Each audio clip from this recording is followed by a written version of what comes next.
ఇంకా ఉద్రిక్తతలు కొనసాగుతూనే ఉన్నాయి. గాజాతో పాటు హమాస్ హౌతీలే టార్గెట్ గా ఇజ్రాయెల్ భీకరంగా దాడులు చేస్తోంది.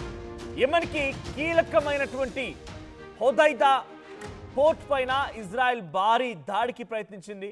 10 నిమిషాల వ్యవధిలోనే ఇజ్రాయెల్ బాంబుల వర్షం కురిపించింది. ఇజ్రాయెల్ దాడిలో వందలాది మంది పౌరులు మరణించారు.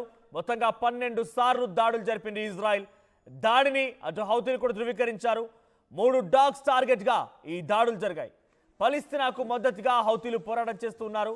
సో మొదటి నుంచి కూడా ఇజ్రాయెల్ కి ఈ పలిస్తీనా వేర్పాటువాదులకు సంబంధించినటువంటి హౌతీలు హమాస్ గాజాలకు సంబంధించి ఎదుర్కొన్న ఆందోళన కలిగించే విధంగానే యుద్ధం జరుగుతోంది.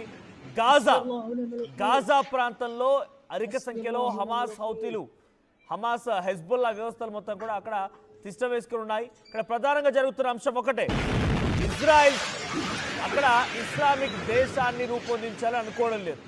పలిస్తీనా అనేది ఇస్లామిక్ దేశంగా ఉండాలనుకుంటోంది.